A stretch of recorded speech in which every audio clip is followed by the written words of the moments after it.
Yo, what's happening, YouTube family? I hope that everybody is doing well and staying blessed out there at the end of the summer. Out here in LA, man, we have been burning up. I have the AC on, I have the fan on at certain times, and I'm still sweating like a pig. So hopefully, wherever you are dealing with a different weather situation.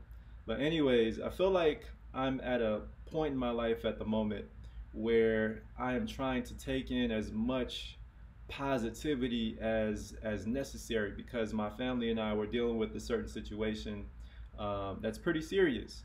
And so what I've done lately is read a lot of books, do a lot of affirmations for myself in the evenings. And one of those books that I came across a few days ago is a book called Principles, written by Ray Dalio. It's a very popular book. I tried listening to the Audible version of it a few years ago. I tuned out. It was too boring for me. I was like, yo, I can't do this. But when I was in the library a few days ago, I was like, yo, I'm trying to establish certain principles in my family at the moment. Maybe there's something that I can learn from this book. And I'm glad I picked it up because it's giving me exactly what I need at the moment. And so I think that if you are dealing with a situation such as a job loss, or you're trying to build your own company, or you're trying to establish principles in your family like I am, it can give you the insights that you need, man. It's almost like listening to an old grandfather or a big uncle figure that's going to give you the advice that you need at any stage of your life. Uh, oh shoot! And the reason that I think that this book really spoke to me in the moment is because recently my wife and I found out that our unborn son has a condition called HLHS, which basically means that the left side of his heart is underdeveloped. So he can have problems breathing and he may not function unless he gets a surgery a few days after he's born. And I see that because my wife and I have had to go to all these doctor's appointments and speak to all these different doctors, and I'm working and life is crazy, we haven't been able to spend as much time with my daughter as we've liked. And so she doesn't understand what's going on. And of course, she's throwing tantrums because she's in her terrible twos, right? And so I told my wife that I think it's really important for her and I to establish certain principles in our life so that whenever one of us is dealing with the situation in a negative way, we can turn to these principles written on a board, or things that are locked in our minds that will push us forward, whether that's myself, my wife, or my children. And since reading this book, I feel like it's helped me perceive my challenges in a new perspective. It's helped me see that sometimes you need pain in order to get to the next level in your life, right? If you think about any time there has been a period of growth, oftentimes it is something that's uncomfortable and it's something that we don't want to face. But when you face reality for what it is, it can help you achieve things in your life that you never thought were possible. And in the book, Dalio, he references a diagram called the hero's journey. And the hero's journey was something that was created by another author named Joseph Campbell. And in the diagram, before I talk about the diagram, the reason that Dalio brings it up is because he says that anybody who aims for success, you can look at your life, you can look at the life of somebody around you or somebody that you know. They usually go through this cycle, right? There's a call to an adventure, and before they answer that call, there might be some slight hesitation.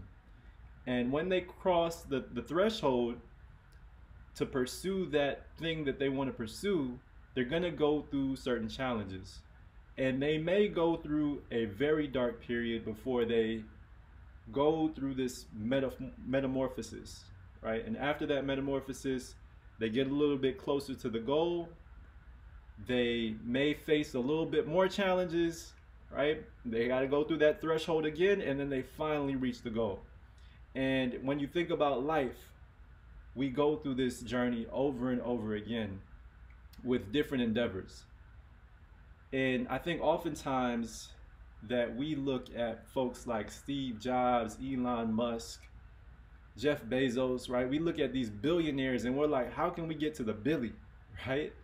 But I think oftentimes from what I see in this book now, the answers are all around us with the people in our lives, right? And it helps me see that a lot of these lessons that and these principles that I've read in this book are things that reminded me of the life of my grandmother, right? She lived through a lot of these lessons that have already been with me, right? And so what I want to do, what I'm going to attempt in this video is I'm going to talk about some of my favorite principles from the book and how those principles apply to my grandmother's life.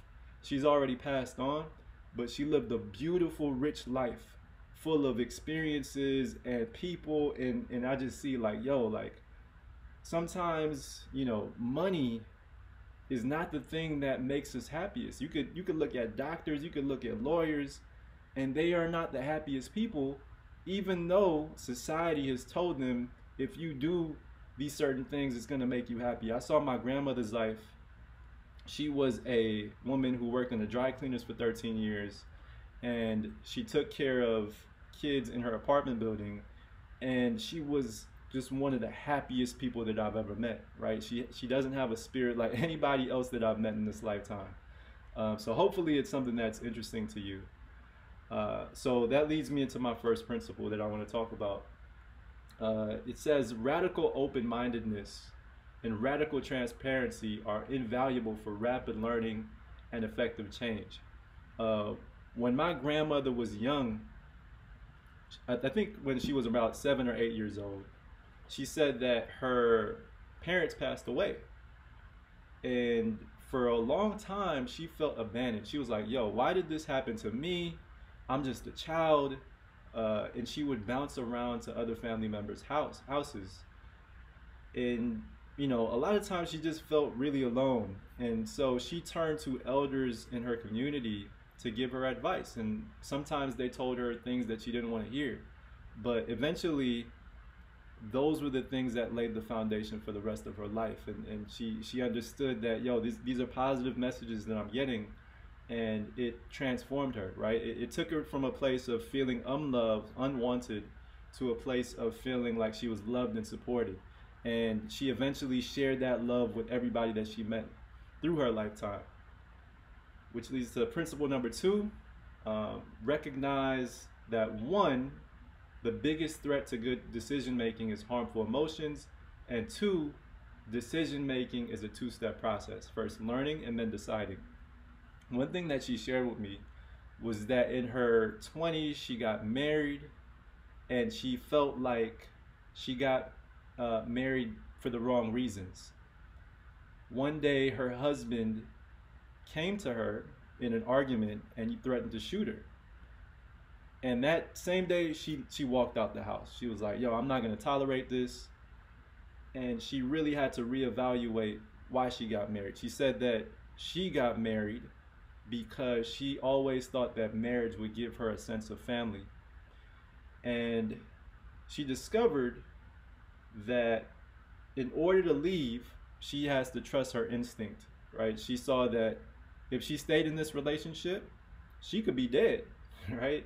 So she didn't doubt that she was making the wrong decision. She looked at the situation for what it was, and she didn't get too emotional about it, right? She was like, yo, I need to leave.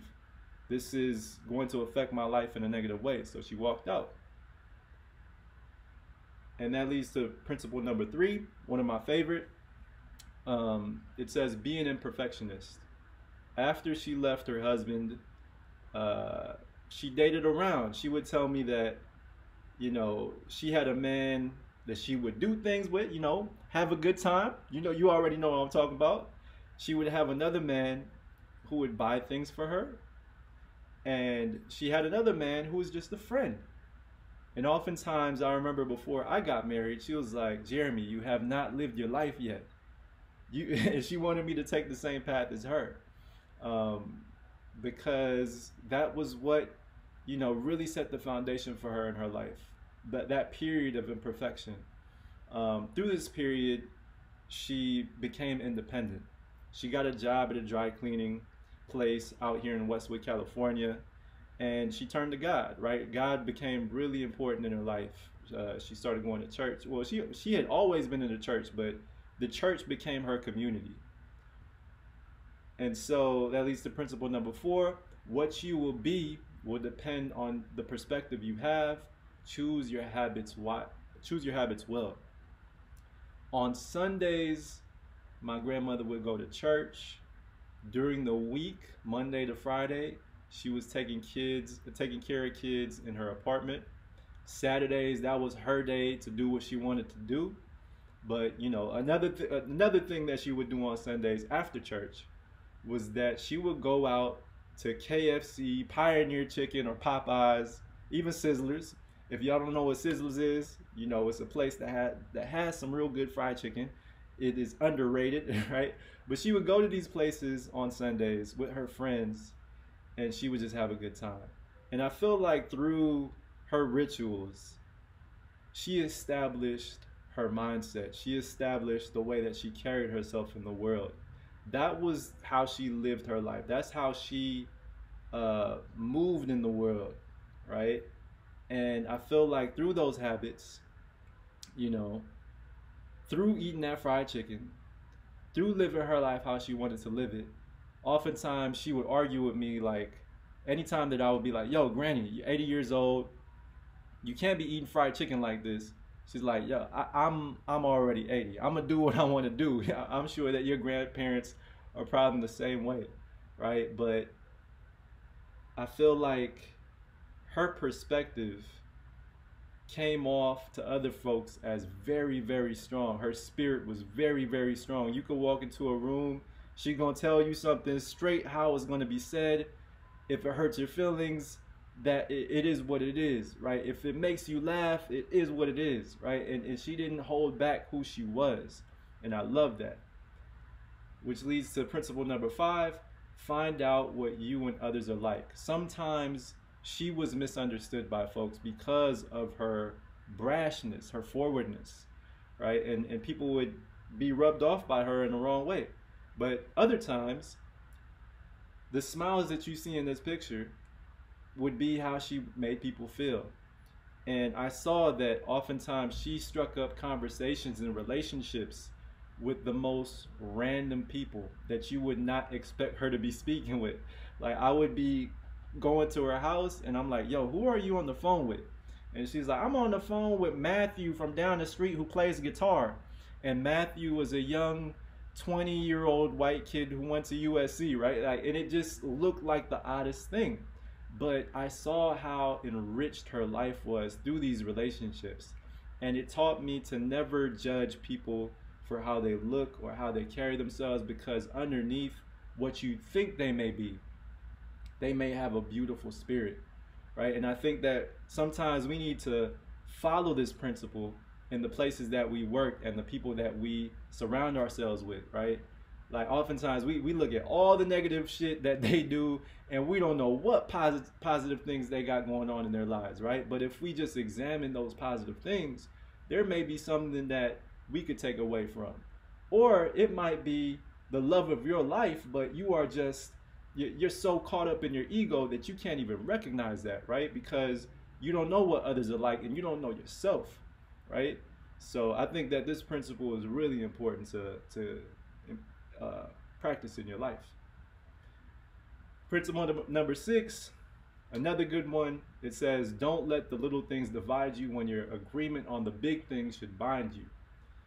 This woman on the left right here was named Rita. She met my grandmother a few years before she passed. And Rita was from Huntington Park, California, which is a large Mexican community. My grandmother from a totally different world, right? But just like I said earlier, they struck up a conversation, built a relationship, and they would be on the phone talking about metaphysics, arguing over Jesus, arguing over the silliest things. But at the end of the day, they recognize that my wife, who was Rita's friend, and my relationship with my grandmother, like our family was more important than their individual differences, right?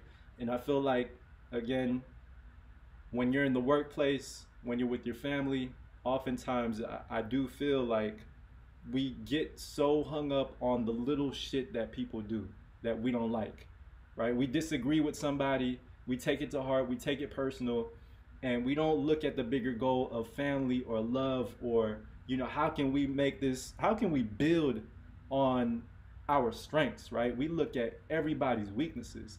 So I feel like we need to stop letting those things divide us, stop letting those things divide us, and really look at the big picture of life overall.